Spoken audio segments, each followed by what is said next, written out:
En 2021, ce sont plus de 353 600 faits de violence commis envers les forces de l'ordre qui ont été recensés.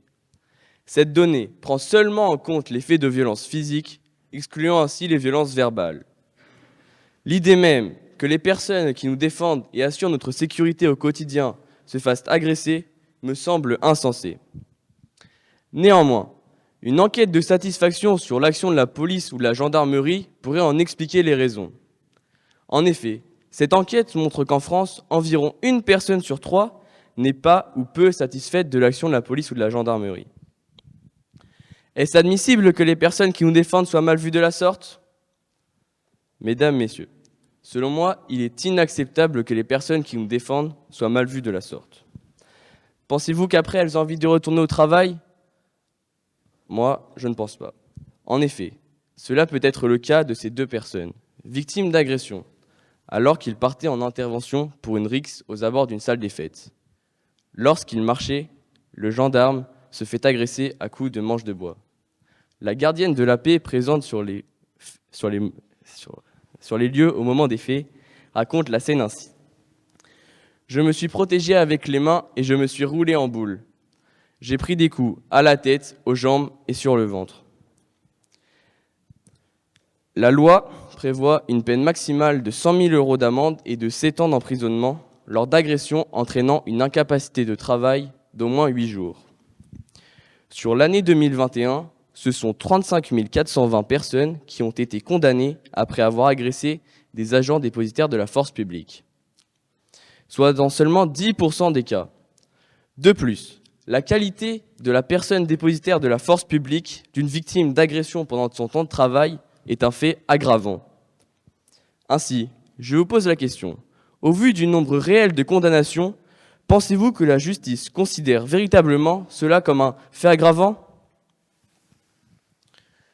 Je sais que je n'aurai jamais la même vie, nous témoigne Eddy, 22 ans, victime d'un tir de flashball par la brigade anticriminalité de Marseille dans la nuit du 2 au 3 juillet 2023. En 2019, ce sont 868 violences volontaires effectuées par des personnes dépositaires de la force publique qui ont été recensées. Ce chiffre montre que les officiers de police font également subir des violences injustifiées. De plus, c'est un chiffre en hausse de 41% par rapport à 2018, précise l'Inspection générale de la police nationale. Trouvez-vous cela normal que les personnes censées nous défendre soient aussi présentes dans des cas de violence sur leur temps de travail ? Vous sentez-vous en sécurité alors que des gardiens de la paix abusent autant de leur pouvoir ? D'après l'article R434-12 du Code de déontologie de la police nationale ou de la gendarmerie nationale, le policier ou le gendarme ne se départ de sa dignité en aucune circonstance.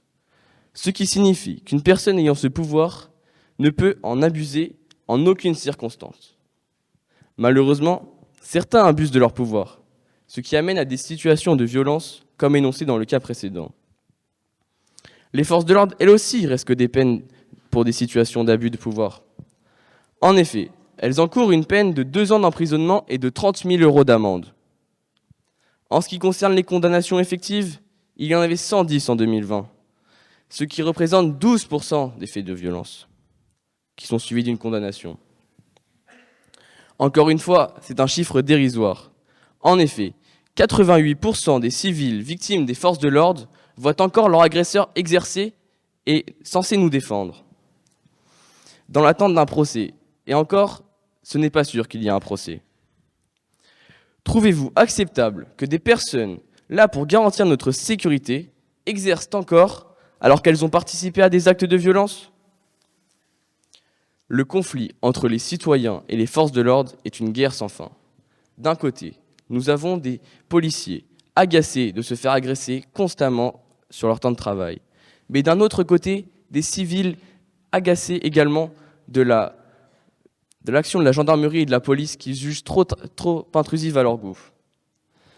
Pour que la situation s'arrange, il faudrait un compromis entre les deux parties pour que tout se passe mieux. Merci.